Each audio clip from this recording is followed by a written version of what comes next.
Hey everybody, it's Sophia from No Love Lost 2.0. How y'all doing? How y'all doing? So, I want to start this episode off with reminding everyone to subscribe, like, and share the channel, and make sure you hit that thumbs up when you look at these videos or you listen to the podcast. Continue to show that love is much appreciated. We're about to go into season 4. So, let's get into this episode. So, I want to go over how do we establish boundaries with people and they keep crossing them. And when we decide that we don't want to continue with them, then their frustration, their anger, and their narcissistic behavior comes out. So my friend had called me the other day and we were having a conversation, and he used to be friends with benefits with another young man. And I've had them both on the podcast. They're both good people. I respect both of them as individuals, so I'm not gonna say their name. But I would say that they both have great valid points. The person who wants the sexual interaction, that's how they met. This is what they're used to. This is a behavior that they display with all their friends. So they feel that they're entitled to this. And then I understand the other person's aspect of, you know what, I may have done this with you, but now I just want the friendship with you. I just want the communication of a friendship. I no longer want to have sexual interactions with you. See, I can see both sides of the coin. And it's not about proving who was right or who's wrong, because this is not about that. It's basically, let's just break it down. If you have a friends with benefit situation with somebody, and then ultimately, I always tell people that's a dangerous game to play because one person always ends up with more feelings than the other.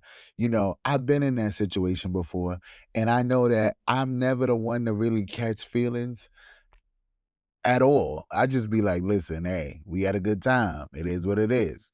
But see, everybody can't do that. And that's why I always tell people it's a dangerous game when you do that friends with benefits, because you think somebody is your friend and you have a good time with them, but then they start falling in love with you. And you know, I had spoke to the guy and I had asked him, I was like, well, you know what? It's very obvious. We all can see that you're in love with him and you care about him.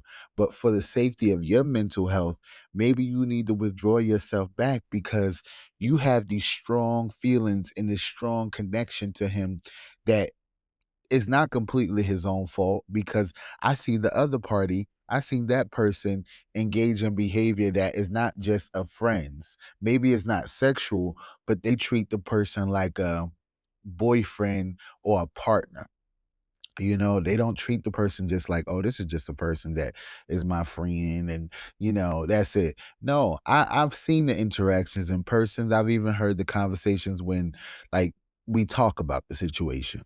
So, like, I had told my friend, I said, listen, I said, I see where he coming from, but I see where you coming from. Y'all both have valid points, but you can't push somebody into something that they don't want to be in. You can't push what you feel on other people. You have to always remember to put yourself first. And when your love for someone is affecting your mental health and you feel like there's a breakdown within you every time, then you need to remove yourself, because you end up looking like a clown.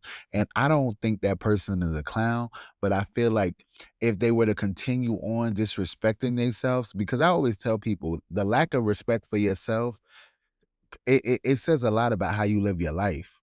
You get what I'm saying? Like, you can't sit up here and set boundaries and then continue to allow them to be crossed and then wonder why people don't respect your boundaries. They don't respect your boundaries because you don't stand firm in them.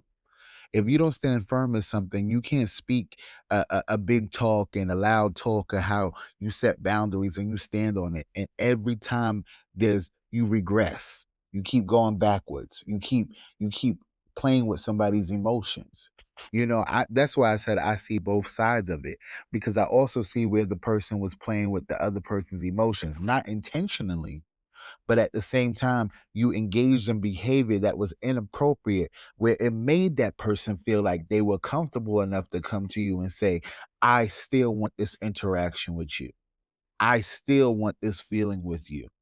And that's because you didn't set a firm boundary that wasn't crossed. You allowed that boundary to be crossed ultimately so many times that now this person does not believe in your boundaries. Your boundaries do not hold weight. They do not hold true to what you say and how you live.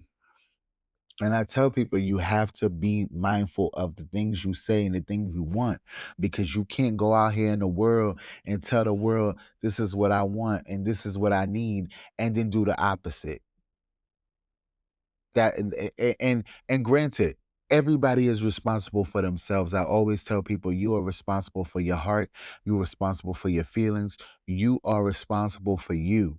Not meaning that people won't hurt you in the process, but you have to take into account that everybody's not going to give a fuck about how you feel. Everybody's not going to really want to sit up here and dissect your feelings and put them on a pedestal. You have to realize when people treat you a certain way, you have to move a certain way. You can't sit up here and give energy to people who don't want to give it back to you. If somebody tell you they don't want you, believe them the first time. Don't allow yourself to become somebody that is a victim, that becomes a person that is the monster in the situation due to you not respecting boundaries. And yes, they allow. I know so many people who have allowed people to cross their boundaries, and then they sit up here and be like, "Well, I don't know why they mad. They let me do it before." Yeah, they let you do it before, and they let you do it before, and they're gonna let you do it again and again until eventually one day they stop. And what if they never stop? But you the clown, and how you become the clown is you playing and they playing their game. You know, you got to learn not to play people's game and not let people take you to a headspace where your mental health is challenged because you don't know how to navigate life without them. You know, people ask me like, "Oh, damn, you could drop people and leave people out your life so easily." That's not the case. I've just learned that it's okay to not entangle myself with people who are not for me, meaning people who do not support me truly, people who only want to benefit from me. And I've been on a big thing with a boundary of setting, especially with finances. I have said, no, no, no, no, no. I am not helping. I'm not doing it. You know why I keep telling people this? It's not because I'm trying to be an asshole. I'm telling people this because I realized that it was not conducive to me having a happy life with allowing my boundaries to be crossed, and then being angry with the person about me allowing my boundary to be crossed. We have to know how to navigate through situations with keeping our boundaries at the front lines. And I think that is hard to do sometimes, especially when you're used to a person. When you've been around a person for years or you've been involved with a person, and it's not always a relationship, it could be a friendship, it could be family. Like, cause I know, like me, when my family has crossed my boundaries, that's it. You know, that's it. It's done. And my dad was like, damn, you really don't play. Like, no, I don't. And it's not because I don't care. It's because I care enough about myself not to allow my boundaries to continue to be crossed, regardless of the status of that a person is to me. Your status in my life does not equate to your disrespect. And I think that people have to understand when people allow you to keep crossing boundaries, that is also a reflection on them and that's a reflection on you, because don't allow somebody to tell you more than once they don't like you. Because people will tell you they don't like you in every way, but saying, I don't like you. People will say it in every other way, but won't say it directly as, I don't like you. I'm not comfortable with you. I don't feel safe with you. You're not good for me. People really do find a hard time saying that. Instead, they say, "Oh no, I don't want to do that. Oh, I didn't invite you because I didn't think you would like to do that.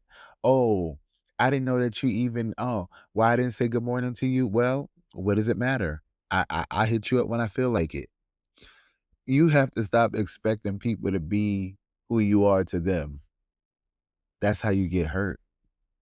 That's how you. This is how good people become monsters, allowing people to keep crossing boundaries. And then the person that allows it, all of a sudden, they want to play the victim card, even though they have knowingly allowed it in different forms and will play like, oh, I don't know what you're talking about. I have no clue. I have no clue to why you would even think that I I I I I was okay with that. But they were okay with it when it was benefiting them. And we have to understand that when certain things benefit others, they're going to keep allowing it. But when they don't want it anymore, that's when they're going to stand strong in that boundary. So, what you have to do is not allow yourself to get comfortable enough in that situation to keep crossing those boundaries. So, one day when you wake up and you realize that, wow, I kept giving everything to this person, and what I got back was the crumbs. What I got back was the least of their concern. What I got back was nothing of value. What I got back was nothing of substance. And that is not easy to digest. But what you have to understand is that setting boundaries does not mean that you are not a good person. It does not mean that you're a victim. Setting boundaries means that you love yourself enough to know where you do not want to be crossed, where you do not want to be disrespected, where you do not want to feel inadequate. Setting boundaries literally is challenging for some because some people have never had boundaries. And it's like people be like, oh, well, how do you have never had boundaries? Some people are not taught effective communication. Effective communication isn't just saying how you feel, it's saying how you feel in the moment, allowing yourself to digest what you feel and encourage yourself to speak on it so that time doesn't go by of your boundaries constantly continuously being crossed to the point where you have now become the monster in your story. And I always tell people silence sometimes makes people think you agree with what they do. I always try to tell people being silent is not going to make somebody align with what you want. You have to say it, you have to display it, you have to advocate for yourself. And I feel like a lot of people get to big ages and don't know how to do that. And there's nothing wrong with that, but you should want to learn. You should want to learn how to advocate for yourself so that you are never in situations that you are so uncomfortable with that you can't even speak up for yourself. So you allow your boundaries to be what? Crossed. You allow your boundaries to be diminished. You allow your boundaries to be put in the trash because you don't know how to effectively speak up for yourself. And not only speak up for yourself, have action with what you say. They need to line up. They need to be parallel. They need to be equally yoked. You can't just set a boundary and not have action behind it. You have to not just stand on it, you have to live by it. If you allow certain things to continue in your life, you can't get mad when the person that you say is crossing your boundaries, you have always allowed them to. You have never stunned 10 toes on your boundaries. And when you finally do, now the person's looking at you like you're the monster, like you're the alligator in the pond, waiting to hurt them, to break them with your truth. When your truth has always been there, and sometimes people don't care about your truth. Sometimes you can say this is how you feel, and people will still do what they want. But now that's up to you to decide how do you intertwine with them in your life if they're doing something that you don't like. Being passive aggressive, being quiet, not saying anything does not improve anything. It allows sometimes for people to live in their delusions. And then you sit here and say, oh, you want effective communication. You don't know how to effectively communicate. So now you have to go back and you have to ask yourself, what is it that I am doing that is allowing others to feel that they have the ability to disrespect me in manners that do not align with who I am as a person? That's something you have to ask yourself. It's something that you have to ask yourself when you are so unhappy and you feel like nobody listens and nobody cares and nobody respects you. You have to ask yourself, do you respect you? Hey everybody, I'm Zafir from No Love Laws 2.0.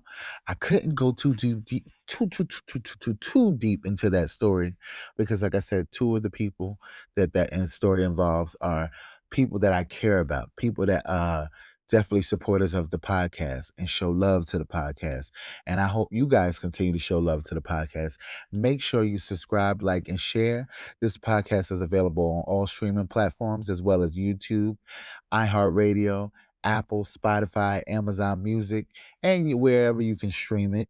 It's available. So make sure you continue to show that love and make sure you subscribe. And don't forget, it's 1,